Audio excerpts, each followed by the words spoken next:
ETF index mutual funds నేర్చుకుని stock మార్కెట్లో రాణించాలనుకుంటున్నారా? వెంటనే ఈ నెంబర్కి కాల్ చేయండి.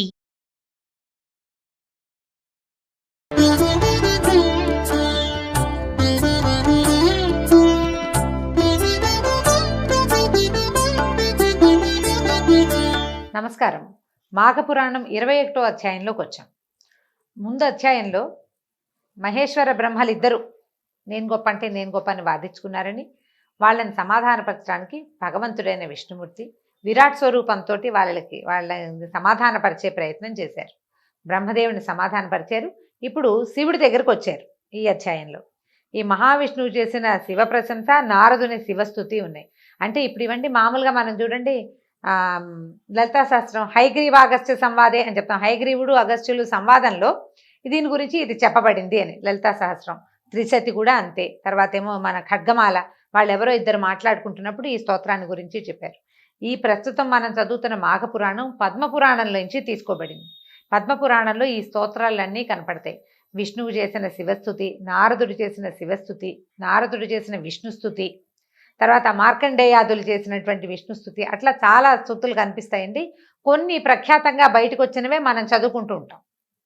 మనం సాధారణంగా చదివే అష్టోత్తరాలు అవన్నీ కూడా ఇలాగే ఏవో ఒక పురాణాంతర్గతమైనవే కదా. ఇట్లా ఇందులో నుంచి కూడా తీసుకుని చదువుకోవచ్చు, ఒకవేళ మనకి పురాణాలు కనుక అందుబాటులో ఉంటాయి. కొద్దిగా ప్రింట్లో చిన్న చిన్న తేడాలు ఉంటుంటాయి అనుకోండి, పాఠభేదాలు ఉంటాయి, చిన్న పొన్న తప్పులు ఉంటాయి. ఎవరన్నా పండిత వర్యుల దగ్గరలో ఉంటే కొంచెం వాటిని సరి చేయించుకుని చదువుకోవచ్చు. అయితే ఏం చెప్తున్నారంటే, మహావిష్ణువు చెప్తున్నారు. విష్ణువు శివుని చూసి ఇట్లనడు, శంకర నీవు నాతో సమానుడవు, మనిద్దరికీ భేదం లేదు. శివకేశవులకి అభేదము, వాళ్ళిద్దరికీ ఎటువంటి తేడా లేదు. హరిహరులిద్దరూ ఒకటే.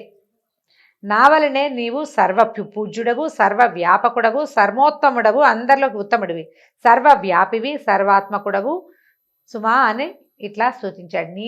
నేను ఎలాంటి వాడినో నువ్వు కూడా అలాంటి వాడివేనని విష్ణువు శివుడితోటి చెప్తున్నట. విష్ణువు చేసినటువంటి శివస్థుతి ఉందండి. ఒక 10-15 శ్లోకాలు, 12 శ్లోకాల దాకా ఉన్నాయి. అయితే అర్థంలోకి వెళ్ళిపోదాం, మనం శ్లోకాలు చదువుకోవట్లేదు ఇప్పుడు. ఏం చెప్తున్నారు? సర్వేషాం పరబ్రహ్మ త్వన్మయం సర్వమేవహి యథైవాహం త్వం హి సర్వముఖ్యేషు శంకర అంటున్నారు. నువ్వు అందరిలో ఉండే పరబ్రహ్మవి నువ్వే, నేనెట్లా ముఖ్యునో నువ్వు కూడా అంతే, మనిద్దరం ఒకటే అని చెప్తున్నాడు అనమాట. నీకు నాకు భేదం లేదు. వేదాంతవేత్తలకి ఇది స్పష్టంగా తెలుస్తుంది. వేదాంతవేత్తలకి తెలుసు శివుడు వేరు, నేను శివుడినే పూజ చేస్తానండి, లేదా నాకు విష్ణు పూజ అంటేనే ఇష్టం అండి అని మామూలు జనాలు మాట్లాడుకుంటారు. వేదాంతాన్ని తత్వం తెలిసిన వాడు ఎప్పుడు ఈ మాట మాట్లాడారు. శివకేశవులకి అభేదమే, అద్వైతం ఉన్నది ఒకటే, వాళ్ళిద్దరూ ఒకటేనని చెప్తారు. అయితే నేను నారదుడికి నీ మహిమ చెప్పగా అతడు నీ అనుగ్రహం కోసం తపస్సు చేశాడు, నిన్ను దర్శించాలని భావించాడు. నువ్వు అతన్ని అనుగ్రహించావు. అతను నిన్ను ఎట్లా స్తుతించాడో గుర్తుంది కదా. ఆ రోజు నారదుడు ఎట్లా స్తుతించాడో జ్ఞాపకం చేసుకో అంటున్నాడు. ఏం చేశాడు? రూపంతవాశేష కథాభిగుప్తం అగోచరం నిర్మలమేకరూపం అనాది మధ్యాంతమనంతమాద్యం నమామి దేవం తమసఃపరస్తాత్ అన్నాడు. ఏమిటంటే ఆది మధ్యాంతరహితుడు, తుది మొదలు లేదు. ఇందాక మనం ముందు రోజు కథలో చెప్పుకున్నాం చూడండి, విష్ణు స్వరూపానికి విరాట్ స్వరూపానికి తుది మొదలు తెలుసుకోలేకపోయారు. అట్లా శివుడు కూడా తుది మొదలు తెలియని వాడే. దీన్ని మనం మహాశివరాత్రి కథల్లో చెప్పుకుంటాం. ఒక అగ్నిలింగం ప్రభవించిందని, ఈ అగ్నిలింగం తాలూకు తుది మొదలు తెలుసుకోవడానికి బ్రహ్మ వైపుకి విష్ణువు వైపుకి వెళ్ళారని, అప్పుడు ఇద్దరిని ప్రశ్నించారు. ఒక సాక్ష్యానికి తెచ్చారు.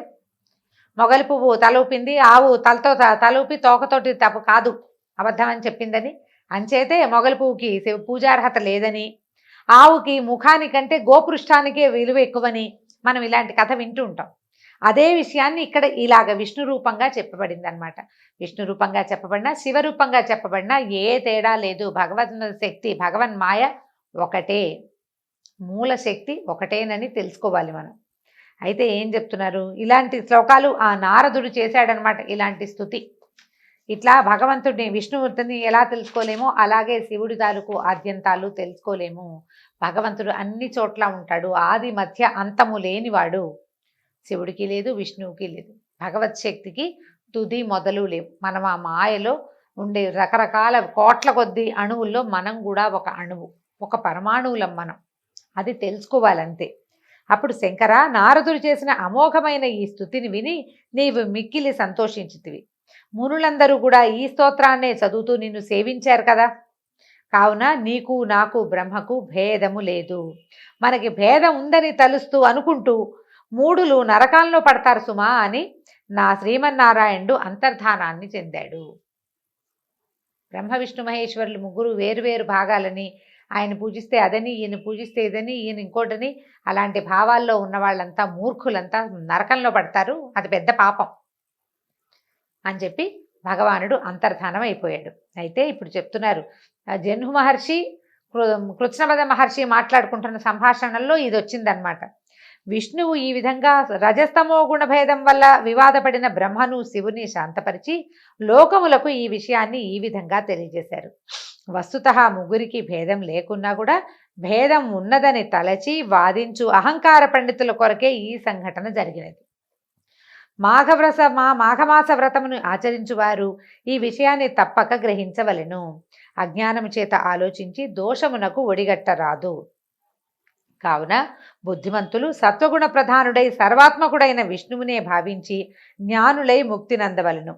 అజ్ఞానులు మాఘమాస వ్రతమును ఆచరించి జ్ఞానులై ఇహపరములందు సుఖింపవలను సుమా. వృధా వాదములు బుద్ధిహీనులకే గాని బుద్ధిమంతులకు కాదని తెలుపుటకే ఈ సంఘటన జరిగింది. ఏం చెప్తున్నారు? లేకపోతే సర్వాధికులు సర్వాధారులు సర్వోత్తములు అయినటువంటి త్రిమూర్తులకు కలహమేమిటి? వాళ్ళలో వాళ్ళకి ఎక్కువ తక్కువేమిటి? ఇది మన కోసం కదా. మూఢులైన ప్రతివాడు, అంటే ఇప్పుడు వీళ్ళకెందుకు కలహం వస్తుంది? మూఢుడైనను భక్తితో మాఘమాస వ్రతాన్ని ఆచరిస్తే కనుక జ్ఞాని అయి సుఖిస్తాడు. వాళ్ళలో వాళ్ళు కొట్టుకోవాల్సిన అవసరమే లేదు. ఇలాంటి ఒక సంఘటనని కల్పించి ఈ రెండు శక్తులకి, అంటే ఈ సృష్టి స్థితి లయకారకులైన ముగ్గురికి వాళ్ళల్లో వాళ్ళకి ఏ తేడా లేదని, వాళ్ళంతా ఒకే మూలకం నుంచి ఏర్పడిన వాళ్ళని, ఈ క్రియని ఈ రకంగా ప్రపంచాన్ని నడపటమే వాళ్ళ క్రియ అని మనకి తెలియజేయడం కోసమే ఇలాంటి ఒక సంఘటనని కల్పించి చెప్పారు. ఇది కల్పించబడిందే, అంతేగాని భగవంతుడికి వాళ్ళలో వాళ్ళకి కొట్లాటలు రావటం ఏమిటి? అలా వస్తుందా ఎక్కడైనా? అలా కుదురుతుందా? అసలు కుదరదు. ఎందుకంటే వాటి మూడింటిని కలిపితే ఒక రూపమే కదా తయారయ్యేది. ఈ మూడు శక్తులు కలిపితే ఒకటే రూపం తయారవుతుంది. అయితే ఏం చెప్తున్నారు? అహంకారము దుఃఖమును కలిగించున్నవి, అది త్రిమూర్తులకి ఎంతటి వారికైనా తప్పదని దీని భావం. ఇది అహంకారం దుఃఖాన్ని కలిగిస్తుంది, కష్టాన్ని కలిగిస్తుంది. ఎవరైనా ఈ అహంకారం నుంచి తప్పించుకోలేకపోతారు. త్రిమూర్తులైనా తప్పించుకోలేరు అని మనకి కథారూపంలో చెప్పారు. కానీ భగవత్ శక్తికి ఇలాంటివి మనం అంటగట్టకూడదండి. అవి మన కోసమే చెప్పబడింది. నువ్వు ఎంత సంపాదించినా, ఎంత ఉత్తమోత్తమ గుణాలు కలిగినా అహంకారం అనేది ఒకటి నిన్ను బాధిస్తూ ఉంటుంది, వ్యక్తిని బాధిస్తుంది. ఎందుకు బాధిస్తుందండి? వాడి అహంకారంతో వాడు హాయిగా ఉంటాడంటే వాడు హాయిగానే ఉంటాడు, వాడితో ఇతరులు హాయిగా ఉండరు. ఈ అహంకారగా పీడితుడైన వాడు తనని అవతల వాళ్ళు మెచ్చుకోవాలని, గుర్తించాలని భావిస్తాడు. తన గొప్ప చెప్పడానికే ప్రయత్నం చేస్తాడు. అదంతా తాపత్రయమే కదా, కష్టం అది. దానివల్ల సుఖమేం రాదు. అహంకరించడం వల్ల వచ్చే సుఖమేం ఉండదు. దాన్ని నిలబెట్టుకోవడానికి కష్టపడాల్సి వస్తుంది. అది దుఃఖానికి కారణమవుతుంది. కాబట్టి గర్వమని అశక్తుడైన వాడిని ఆక్షేపిస్తారు. ఇప్పుడు ఒకవేళ నాకు చాలా అహంకారం ఉందని నేను అనుకుంటే వీడికి అహంకారం రాని నలుగురు చెప్పుకుంటారు. అది ఇబ్బందే. దానివల్ల ప్రజలకి, మిగిలిన వాళ్ళకి దూరం అయిపోతాం. సర్వసమర్థుడైన వాడికి ఏదైనా కూడా వాడి శక్తికి లోబడిందే. భగవంతుడి కిందే ఉంటాం మనం. సర్వసమర్థుడు, ఆయన పుట్టించగలడు, పాలించగలడు, పోషించగలడు, తర్వాత తీసుకెళ్ళి మట్టిలో కూడా కలిపేయగలడు. అతనికి లోబడి ఉంటాం మనం. భగవంతుడికి లోబడి ఉన్నామని గుర్తెరిగి ఉండాలి. అహంకరించి ప్రయోజనం లేదు. నువ్వు ఎంత అహంకరించినా, ఎంత తెలివి ఉన్నా, ఎంత సౌందర్యం ఉన్నా, ఎంత జ్ఞానివైనా, ఎంత ధనికుడవైనా రేపు నీది కాదు. రేపు నీది కానే కాదు. జీవికి రేపు లేదు అసలు. భగవంతుడు ఇవ్వదలుచుకుంటేనే రేపు ఉంటుంది.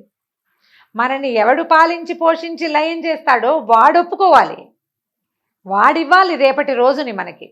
నీ అహంకారం రేపు నీకు ఇవ్వదు, కేవలం అహంకారాన్నే ఇస్తుంది. ఆ అహంకారం దుఃఖాన్నే ఇస్తుంది.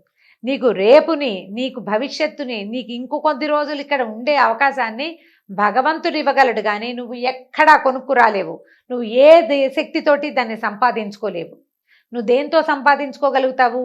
భగవంతుని యందు తల ఒగ్గితే, అంటే అహంకారాన్ని భగవంతుని యొక్క పాదాల యందు సమర్పిస్తేనే, అంతా నువ్వే కానీ నేను లేనన్న భావన ఉంటేనే నువ్వు సంపాదించుకోగలవు. లేదా నీకు అవసరం కూడా లేదు. అప్పుడు ఇదంతా భగవన్మాయ అని నీకు తెలిసిందనుకో, జీవుడికి తెలిసిపోయింది అనుకోండి, ఇంకా దేని మీద ఆశ ఉంటుంది?